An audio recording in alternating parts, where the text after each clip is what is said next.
but do you guys know why the girls give the guys chocolates in Japan? Hey guys, welcome to the Japanagos channel. My name is Chika. It's February 14th, 2014, Valentine's Day. I thought I would take this opportunity to talk to you guys about what Valentine's Day in Japan is like and how it may be different than the Valentine's Day that you guys are familiar with.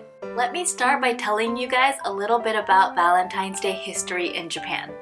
The concept of Valentine's Day was introduced to Japan by a chocolate company in Kobe in the 1930s who made an advertisement urging people to buy chocolates for their loved ones. But it wasn't until the 1950s, 15 years later, that other chocolate companies began similar marketing campaigns. And what really established Valentine's Day as a nationwide event in Japan was the chocolate fairs organized by the department stores in the 1960s. As you saw with my video on the ehomaki, the lucky direction rolls that we eat for spring, department stores play a huge role in setting trends in Japan. We still have these chocolate fairs today, and oh my gosh, the chocolates get crazier and crazier every year. One of the biggest differences between Valentine's Day in Japan and in the States is that in Japan, the girls give the guys chocolate as a confession of their love or crush. I think this difference is pretty well known, but do you guys know why the girls give the guys chocolates in Japan? Let's give it some thought. It was the 1960s and 1970s when Valentine's Day really started to catch on in Japan. What was going on in the US at that time? The second wave of the feminist movement.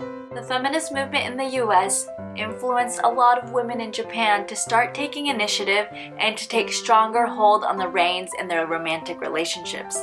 With this trend and the fact that it was more of the women that shopped at the department stores, it just made sense to target them to buy the chocolates for the men. Wait a minute! I thought Japanese women gave homemade chocolates to the men. Nope, not at first anyway. After all, Valentine's Day was introduced to Japan by chocolate companies trying to sell boxes of chocolates. I couldn't find any information on when or why homemade chocolates became a trend at one point, but I'm assuming the sales of chocolate making kits had something to do with it. Also, I bet that women's magazines had articles recommending homemade as a way to express true love. It is in our Japanese nature to value effort after all.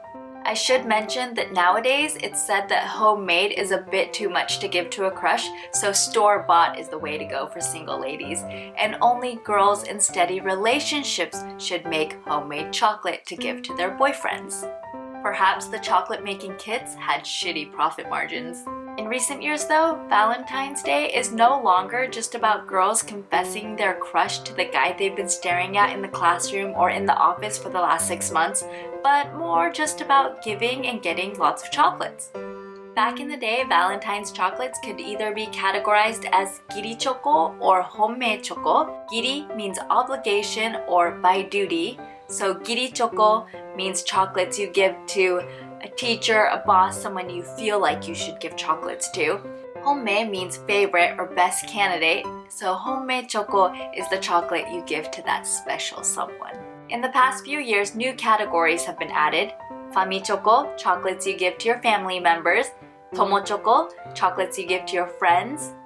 Mai choco, chocolates you give yourself, which can also be called jiko choco or gohobi choco, gohobi meaning treat. Also sewa choco, which are chocolates you give to someone that took care of you or that treated you well.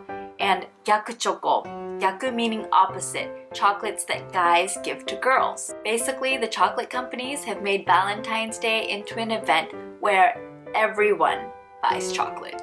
So it might seem like Valentine's Day in Japan is becoming more and more similar to the Valentine's Day in the US, where giving chocolates or a Valentine's Day card doesn't necessarily imply romantic feelings, but in the States, it's still a special event for lovers, evidenced by the 220 million roses that are produced for the event each year and the $4 billion spent on jewelry every year. In Japan, on the other hand, it's really starting to become all about the chocolates.